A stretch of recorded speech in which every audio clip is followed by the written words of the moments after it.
Hello, this is Dr. Shayan Gharagozlou from Northern California. I'm a sleep disorder specialist. Today, we are going to start our series about dreams, the significance of dreams, history of dreams, what does it mean to humanity in the past, in the present, and how we can use it in our daily life. Dreams had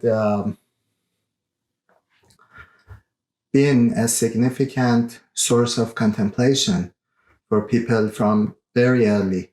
The oldest written documents that we have discusses dreams of different kings, Gilgamesh, and later on, obviously, dream had been a source of very intense mythological contemplation of humans. As you know, in old times, dreams have been thought as a message from divine, a message from heavens, message from ancestors, how our ancestors are talking to us, how the divinity is talking to us, a source of aspiration, a source of decision making.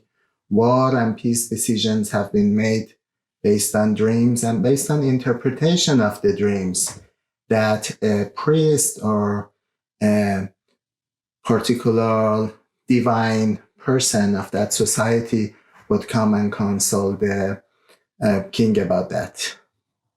We all know King Herod had ordered, based on Bible account, that all male kids be killed.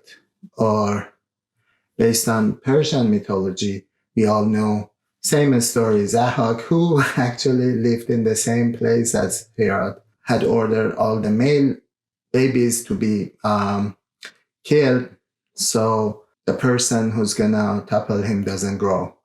And in both cases, they failed, and the chosen one grew in the desert or mountain or away from him and came back. And we know the story of mythology. And as we came more forward, dreams didn't lose their meaning till around Renaissance and about around the Enlightenment era, and later on in 19th century, doctors, psychiatrists, philosophers kept contemplating about the dreams, but at that time the notion was dreams are because of anxiety, because of indigestion, or because of environment, noise, etc.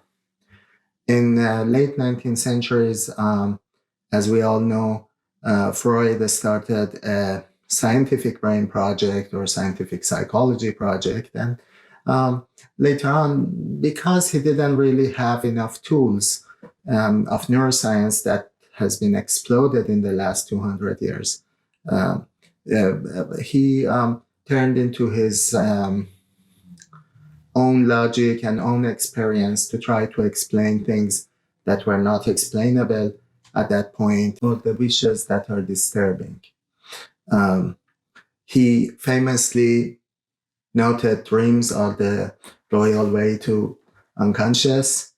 And if you ask any psychoanalyst, they agree with that, even though people who come from my background, neuropharmacology, neuroscience, cognitive science, behavioral science, may have had chosen other approaches that might not be congruent. Freud felt that the dreams are wish fulfillment. In around 1960s, 1970s, this theory changed with previously very highly regarded theory of Dr. Hobson, that was activation synthesis, that we get into the details of it later on.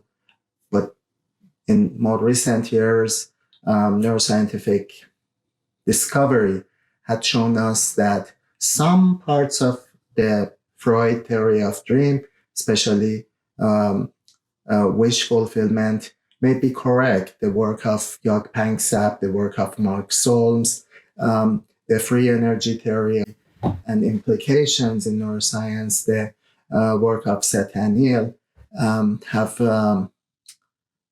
increased our knowledge significantly. And some of this work gives us a pause that maybe some portion of the Freud announcement that dream has things to do with wish fulfillment stands the examination.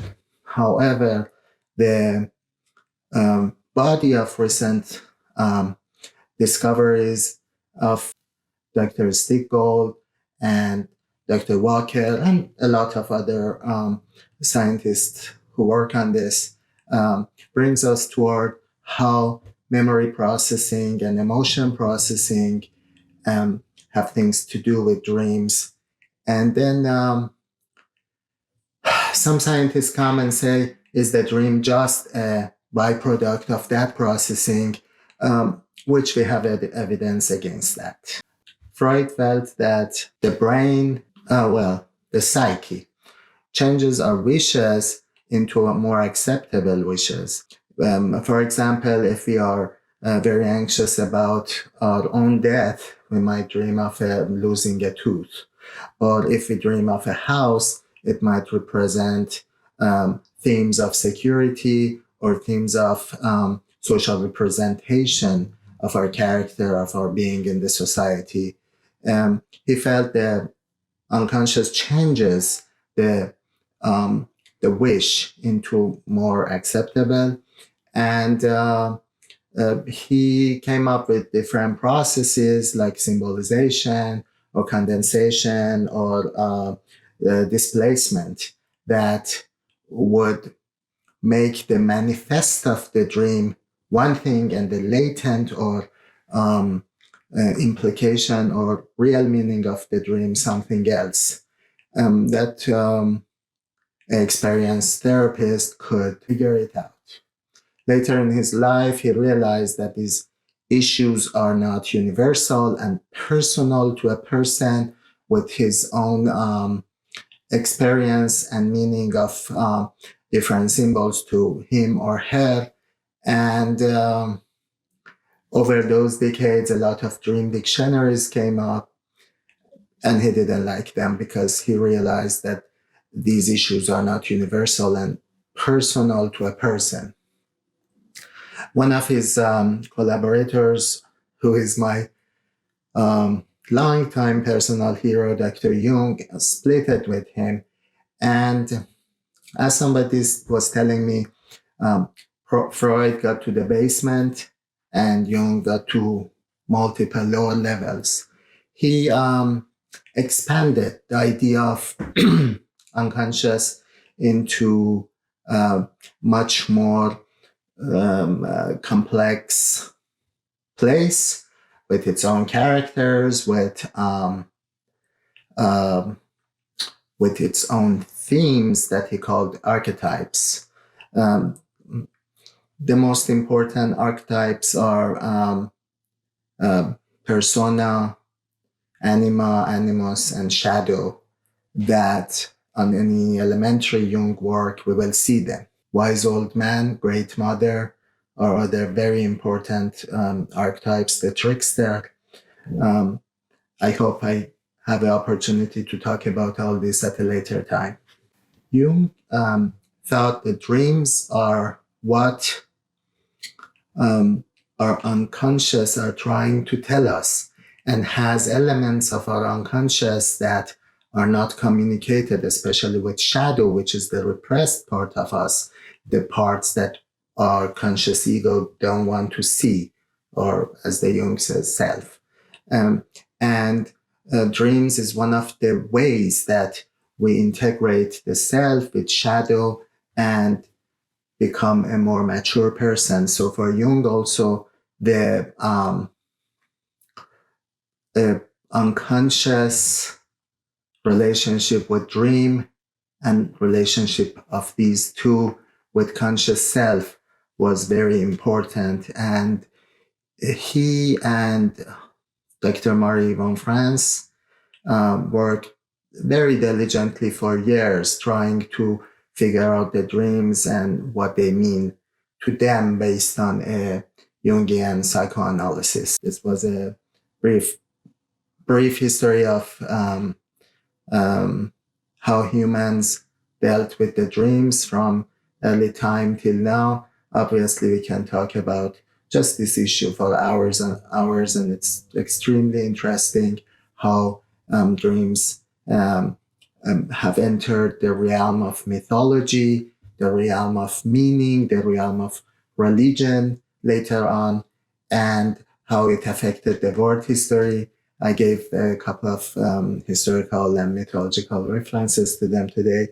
Um, I hope in the next multiple videos I have a chance to investigate different aspects of the dream and bring you upon the current thinking of the scientific state.